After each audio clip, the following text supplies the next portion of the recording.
Zara clothing brand, best known for its fast fashion concept, is the largest fashion retailer in the world with a net worth of $100 billion. This company employs more than 100,000 people across its 6,000 stores and its 8,000 factories. What started out as a little fashion store in the town of Galicia in the northern part of Spain grew to become an industry giant in the world of fashion. While many of you know a lot about the company and successes, very little is known about the company's founder, Amancio Ortega. This is mostly due to his private life, as Amancio doesn't speak to journalists. In fact, the only people that have access to him are his close friends and family. His employees used to have access to him, but that ended when Amancio officially stepped down from the company.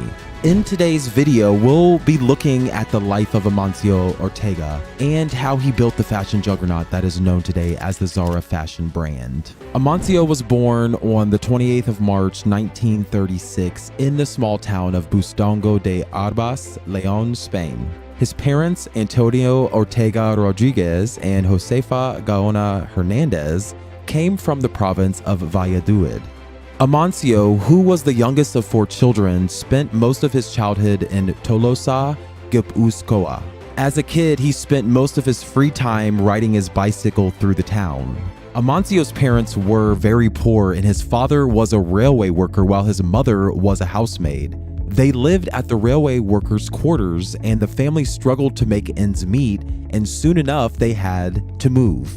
In 1950, Amancio and his mother moved to A Coruña de Galicia in search of better opportunities. His father's railway job was what sustained the family in the meantime. Although Amancio's family was quite poor, he remained bright and upbeat as a child, riding his bicycle throughout the countryside. However, Amancio would soon have an experience that would turn the little child into a responsible adult, and this experience would also shape his destiny for years to come. During his childhood, Amancio accompanied his mother to a local store to shop for groceries, and oftentimes he was so small, Ortega couldn't reach the counter, so he had to listen from below. One day, he overheard the store attendant tell his mother, "I'm sorry, Senora, we can't give you any more credit." Amancio was immediately filled with shame at his family's inability to pay, and Amancio swore to never allow his family to suffer in poverty again. This was when he became a man.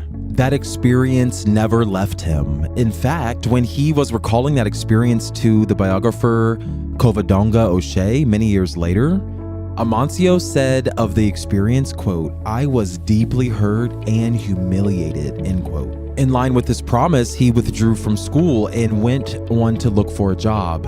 He found his first job as a shop assistant at a small neighborhood company called Gala.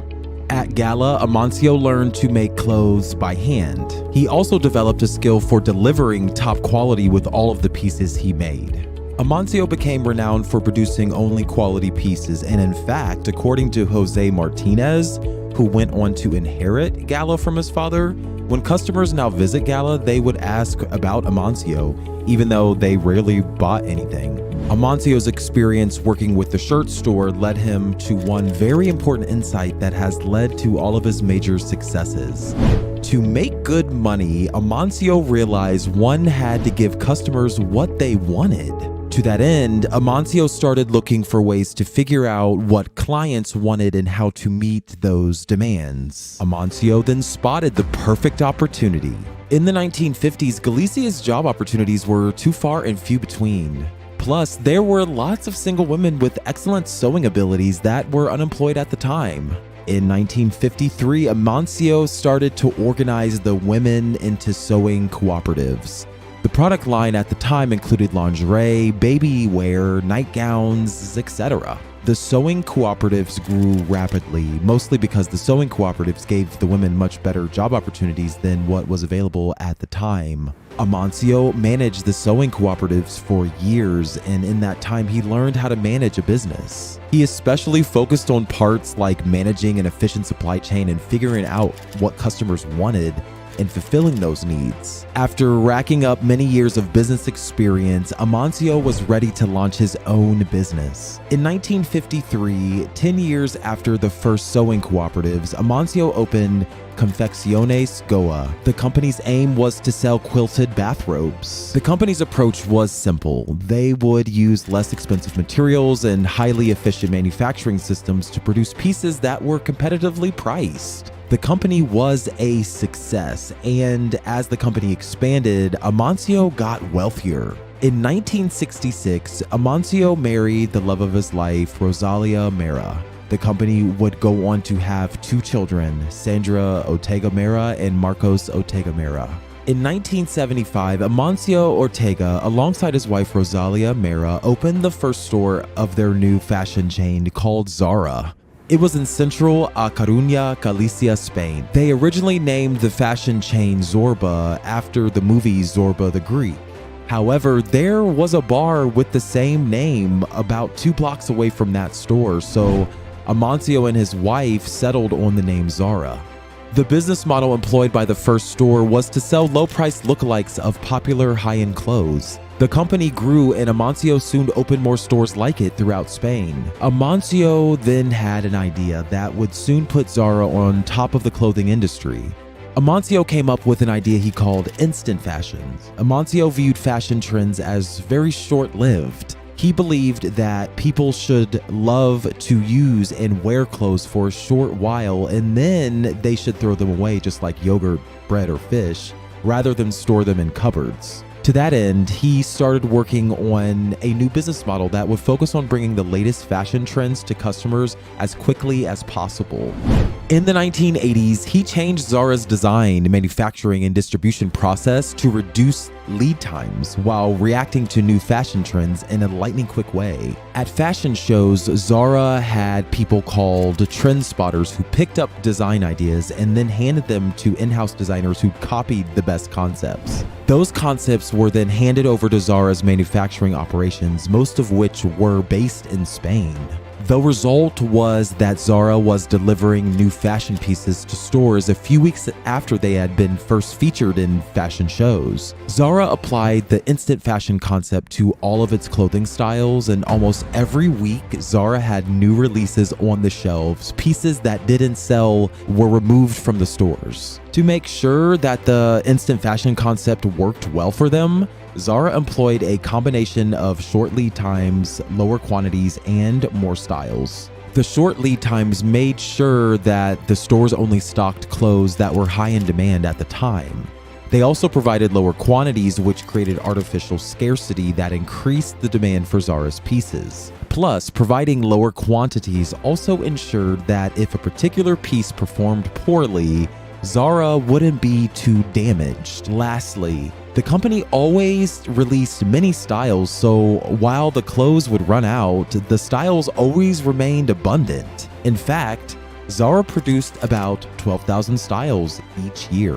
The instant fashion concept made Zara a household name. Amancio attributed the company's success to listening to the customer. According to Amancio, the aim of instant fashion is to be able to deliver to customers what they want, when they want it, and as soon as possible. That excellent customer-first approach would soon take Zara global, and after becoming a household name in Spain, Amancio set his sights on the world.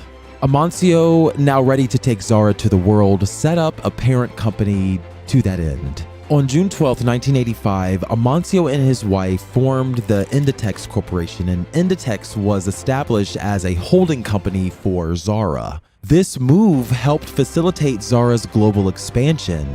By 1988, Zara launched a store in Porto, Portugal. In 1989, it entered the United States. The next 10 years were exceptional for Zara. From 1990 to 2000, Zara opened stores in Mexico, Greece, Belgium, Sweden, and Brazil. Another 10 years later, Zara had stores in over 20 countries. Zara had continued to grow, expanding its number of stores globally. However, for Amancio, the journey was about to end. Now it was time to go online. In September 2010, Zara launched its first online boutique. The website was live in Spain, the UK, Portugal, Italy, Germany, and France. By November, Zara's online services grew to include Austria, Ireland, the Netherlands, Belgium, Luxembourg. Then came the big news. In 2011, Amancio announced that he was stepping down from his role as head of Inditex. He asked the then vice president Pablo Isla to replace him. Amancio retired from his managerial duties. However, he has been close to the company, often visiting every day and having lunch in the cafeteria. For Zara, the journey was far from over. By 2015, Zara was ranked one of the most valuable brands in the world. Its product offerings included Zara Home, Pull & Bear, Massimo Dutti, Berkshire, Oyosho, and Uterque. For Zara, the secret to success has been its ability to keep up with the rapidly ever-changing fashion trends and its ability to spot new trends and deliver to customers before most other stores. Plus, Zara listens to its customers very keenly. A popular story that illustrates this point is in 2015, a woman named Mimiko entered a Zara store in Tokyo and asked for a pink scarf, but the store didn't have any. The same thing was happening almost simultaneously for other women. Elaine in San Francisco and two other customers, one in Germany and the other one in France, who had similar experiences. Only a week later, Zara had dispatched 500,000 pink scarves to over 2,000 stores, and they all sold out in 3 days. Such was Zara's ability to listen to its customers. Till today, the company maintains that its principal designer is its customer. These attributes have combined to make Inditex the largest retailer in the world. Today, Zara has over 2,270 stores across the globe. While Amancio retired from managing Inditex, he remained very active in business and philanthropy. In 2012, Amancio donated £20 million to a Roman Catholic relief organization. He also gave €300 million to be used to fight cancer across Spain. The money was used to buy radiotherapy machines and donated to public hospitals in Spain, taking the number of public hospitals with radiotherapy machines from 20 to 70. Amancio also invests heavily in real estate through its investment company named Ponte Gadea. In 2020, it was estimated that Amancio's property holdings were worth $17.2 billion. Although Amancio has an extremely private lifestyle, his actions show what kind of man he is. He came from humble beginnings himself and vowed never to let his family suffer in poverty again. And he made that a reality. Through his philosophy, Amancio built a global fashion giant from a tiny community. If you want more personal stories about the lives of the world's most successful entrepreneurs, subscribe to our channel so you'll always stay up to date with our latest releases.